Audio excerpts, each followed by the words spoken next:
The methodology to measure backwardness of states by the Raghuram panel. A regional disparity, that is rich states, poor states, rich districts and poor districts, has been there in India since ages, and it continues even after India gained independence.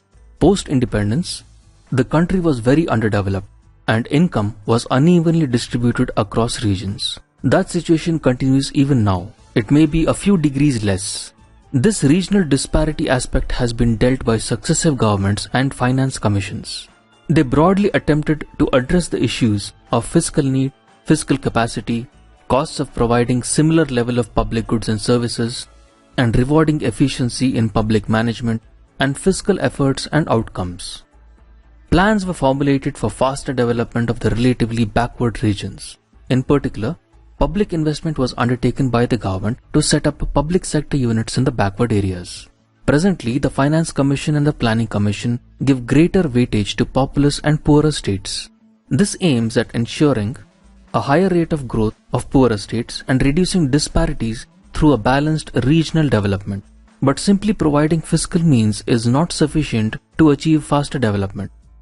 A state may be underdeveloped because it has few natural resources, or because its environment is not conducive to economic activity, or because they have never been able to develop administrative and taxation institutions to raise the necessary resources, or when they do obtain resources, they do not even have the governance capacity to use them well.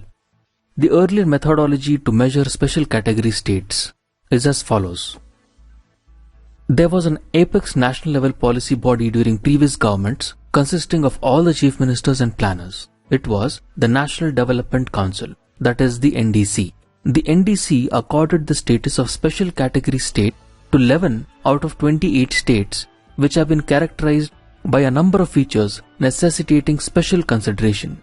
These features include hilly and difficult terrain, low population density or sizable share of the tribal population, strategic location along borders with neighboring countries, economic and infrastructural backwardness, and non-viable nature of state finances.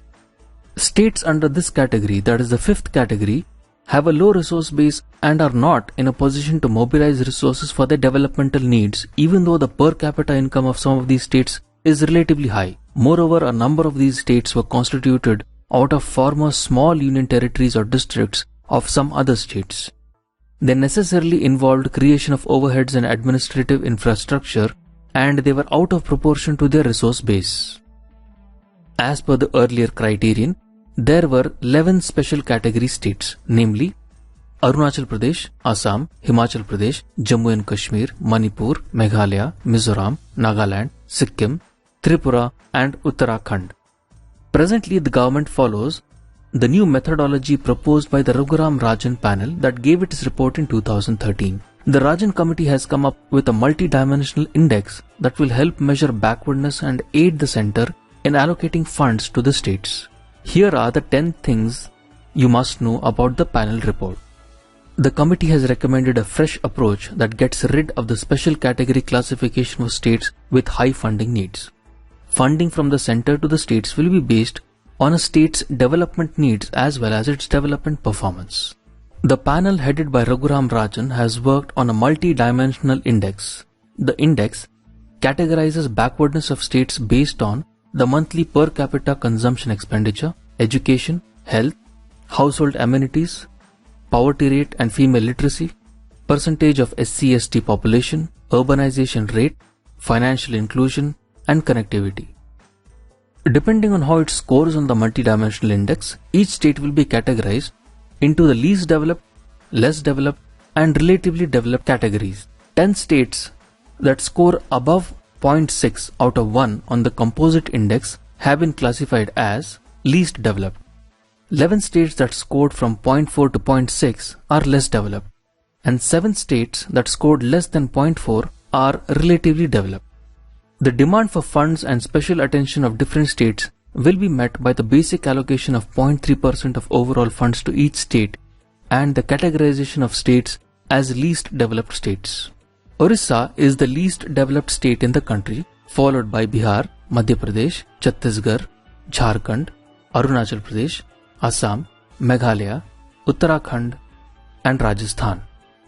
The less developed list consists of Manipur, West Bengal, Nagaland, Andhra Pradesh, Jammu and Kashmir, Mizoram, Gujarat, Tripura, Karnataka, Sikkim, and Himachal Pradesh. Gujarat is a surprise on this list for most observers, as its model of development is much talked about in political and economic circles. Relatively developed states.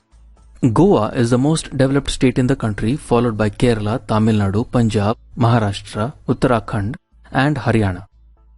The report paves way for more funding from the centre for Orissa, Bihar, Madhya Pradesh and Uttar Pradesh, while Goa, Kerala, Tamil Nadu, Maharashtra and Haryana stand to lose.